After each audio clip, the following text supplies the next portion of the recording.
Good day everyone.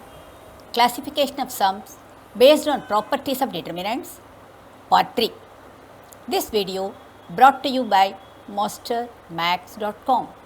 If you want to learn more, visit our blog. The blog address is given below.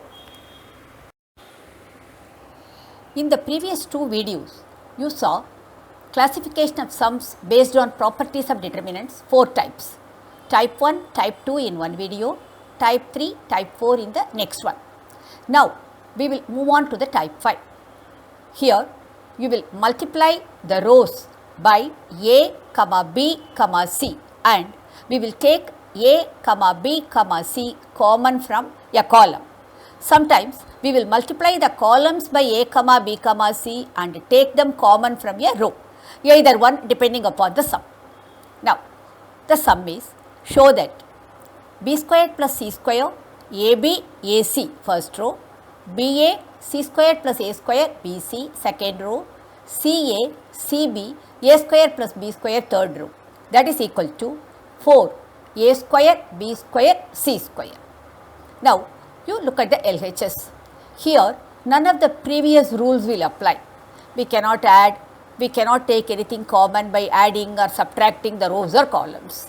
So, now we are left with only one new rule, that is multiplying the rows or columns by A, B, C. Now, if you look at the first A11 element, you do not have an A, but in the other two elements you have A. Similarly, in the second one, second row, second element, you do not have a B. Third row, third element, you do not have a C. So, now I am going to multiply R1 by A, R2 by B and R3 by C. What will we get now? We will be getting, first to compensate, we have to divide by ABC because we are multiplying, right? So, we will get 1 by ABC outside. Then, the first row elements will be multiplied by A, the second row elements will be multiplied by B and the third row elements will be multiplied by C. Now, if you look at the columns, you have A common in the first column, B common in the second column, C common in the third column. So, now you can take A, B, C common from C1, C2 and C3 respectively. So, naturally you will get another ABC in the numerator, this ABC and that ABC will go. So, if you look at the determinant now, you will have B square plus C square, A square, B square, C square plus A square, B square, C square, C square, A square plus B square. Okay. Now, what we need is 4a square b square c square. That means a, b, c are only factors and we do not have any other factors. Now, you look at the elements carefully. Now, if I look at column 1, I have b squared plus c square, then b square c square. So, now I am applying the rule. R1 gives R1 minus R2 plus R3. So, that I can get one 0 in my A11 element, right? So, now my R1 alone will change, my R2 and R3 remain as it is. So, my R1 now becomes 0 minus 2c square minus 2b square. Now, I want to get another 0 either in my R1 or in my C1, right. So, now what I am going in? Multiply C2 by b square, C3 by c square. So, what will happen? I will get a minus 2b square c square in my A12 element and I will get the same minus 2b square c square in my A13 element. Clear up to this? Since I am multiplying C2 and C3 by b square and c square, I will have outside 1 by b square c square. So, now my C2 will change and my C3 will change. Okay. My C1 will remain as it is. Then, if you look at your R1, you have 2b square c square common in the two elements and one is already 0. So, I am taking 2b square c square common from R1 and then b square common from R2 and c square common from R3. Actually, you can look at the 9 elements, you can find this easily. Now, what will we get now? So, we are taking out 2b square c square, then another b square, another c square. So, I have written them separately. Then, already you have in the denominator one b square c square. Okay. So, have all these things outside. Now your determinant becomes a very simple one. You get 0, minus 1, 1, c square plus a square, c square, 1, b square, a square plus b square. In the outside, 1 b square c square in the numerator and denominator will get cut. So, we will be left with 2 b square c square only. Now, I want one more 0. Either I can get it in my C1 or I can get it in my R1. Anything is okay. So, now I am getting it in C1. So, I use the rule R2 gives R2 minus R3. That means I am changing my R2 alone.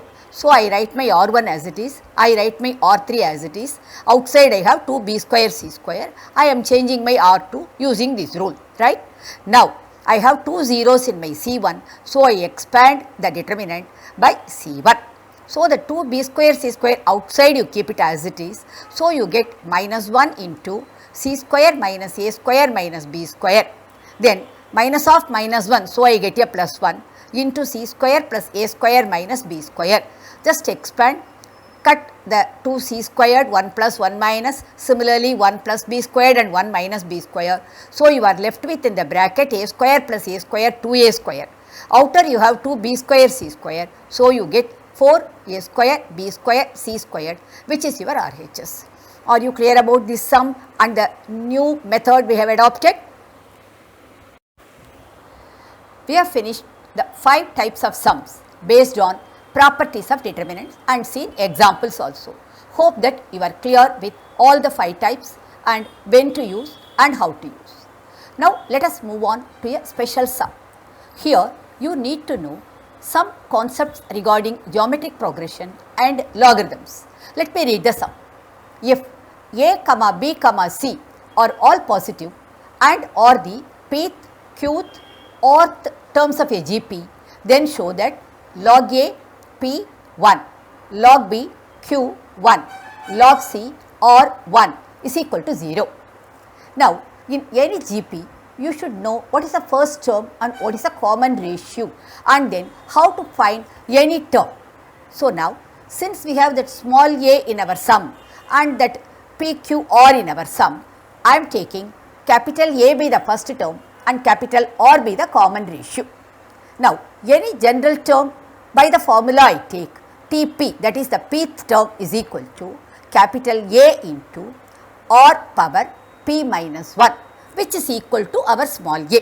Okay.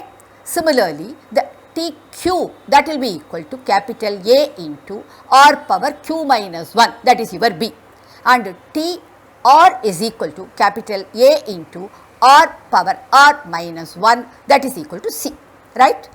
So, now if I take log on both sides, that is I have a is equal to a R power p minus 1. When I take log on both sides, I will get log a is equal to log within bracket capital A capital R power p minus 1.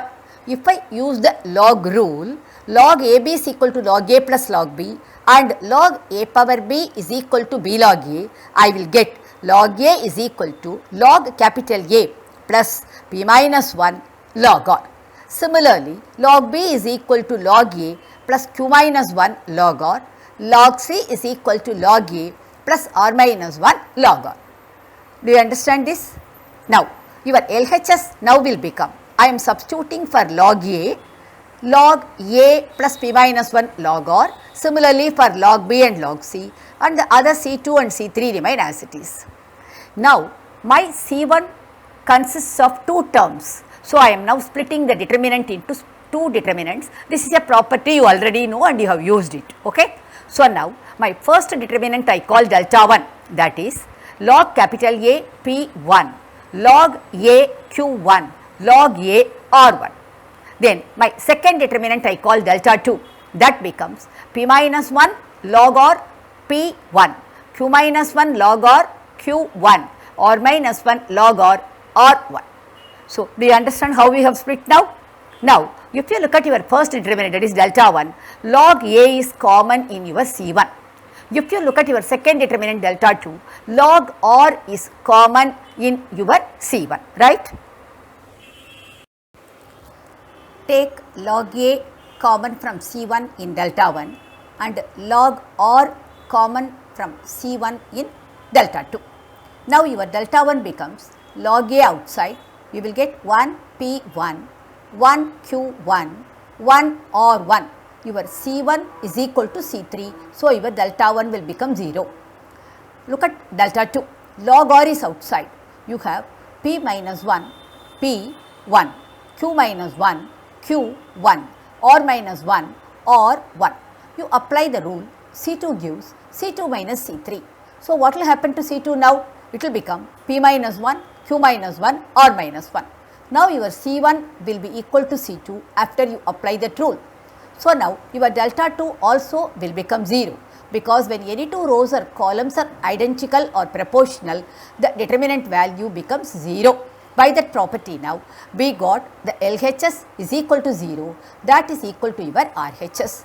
Do you understand this sum and the concepts of geometric progression and some log rules? So now we have actually covered all the types and one special sum. If you have any doubt in any other sum which you have to do differently, please post it in the comment section. Surely it will be answered. Thank you. Thank you for watching the video. To understand and learn more concepts, visit our blog. The blog address is given here. Subscribe to our channel to get notifications of further videos. Any comment, any queries, post it in the comment section. Thank you again.